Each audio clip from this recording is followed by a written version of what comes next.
Yang berikutnya datangnya dari Husain dari Malang yang bertanya Habib, bagaimana pendapat antum tentang nikah mahram katanya Habib? Itu yang pertama. Kemudian yang kedua, kita seorang laki memberi harapan palsu kepada seorang wanita. Bisakah dia dikatakan orang yang baik katanya Habib? هذا حسين، السؤال من حسين من مالان، والذي يجيب حبيب حسين.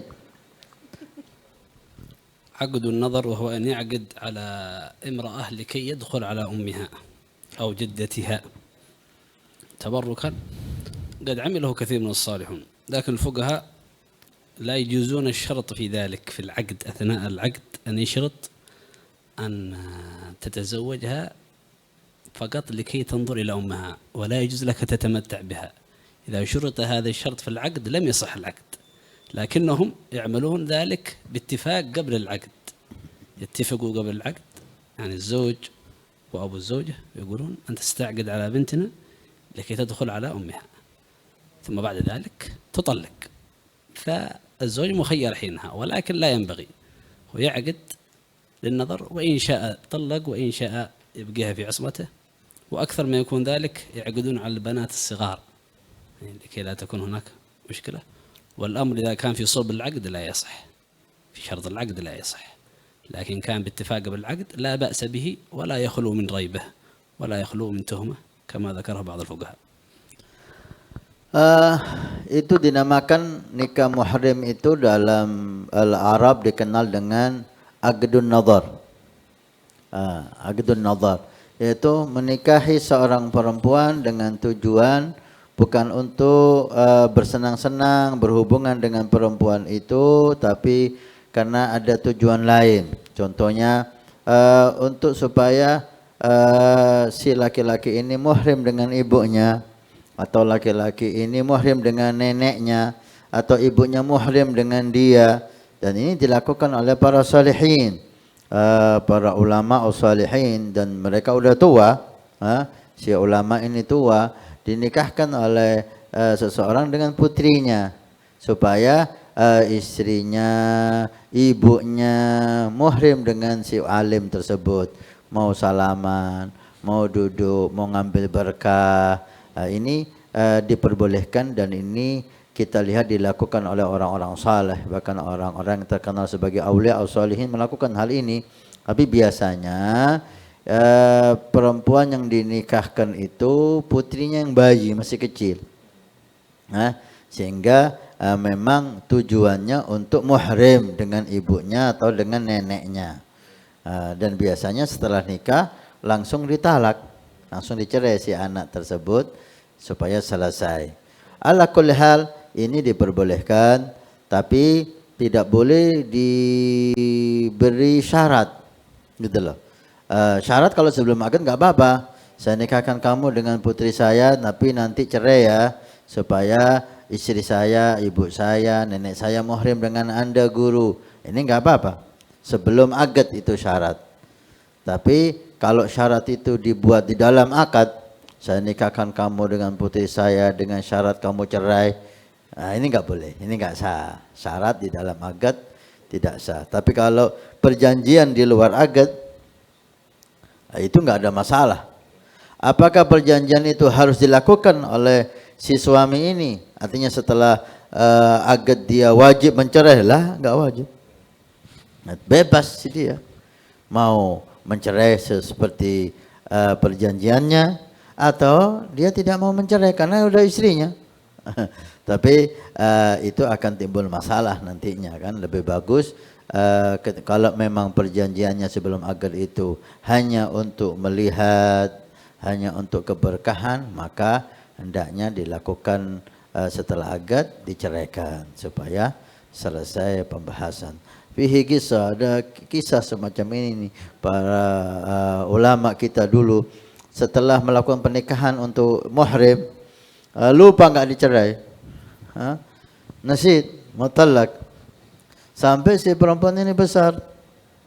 Ketika perempuan ini besar mau menikah, ingat si bapaknya, putrinya dulu waktu kecil pernah dinikahkan untuk muhrim dengan guru fulan, seorang saleh.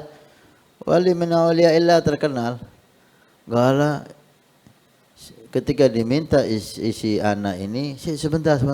Saya mau tanya, Syekh itu udah dicerai belum dulu itu?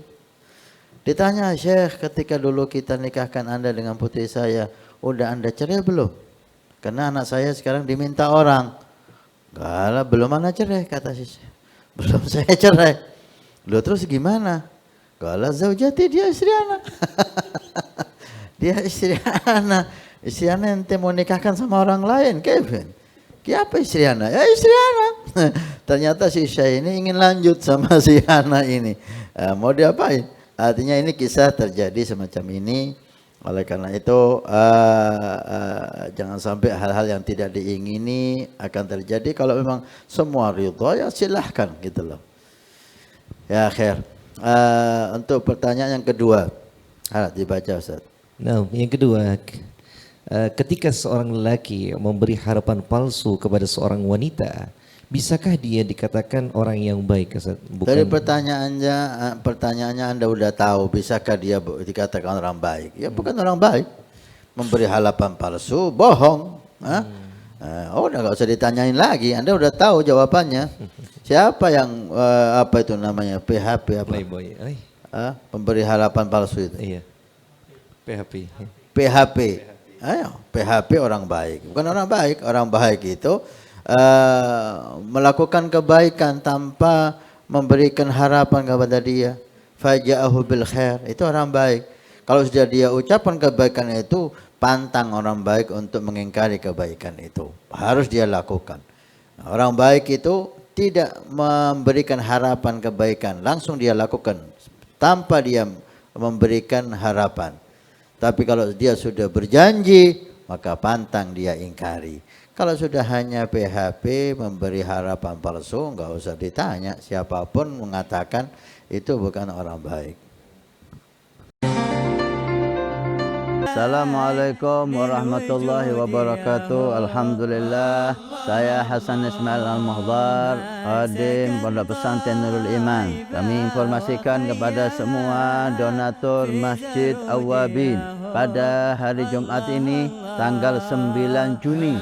Alhamdulillah kita melaporkan perkembangan Masjid Awwabin. Lantai pertama sudah kita lewati dan sudah selesai, tinggal finishing. Dan ini lantai yang kedua juga sudah selesai pengedekan dan insya Allah sebentar lagi proses finishing.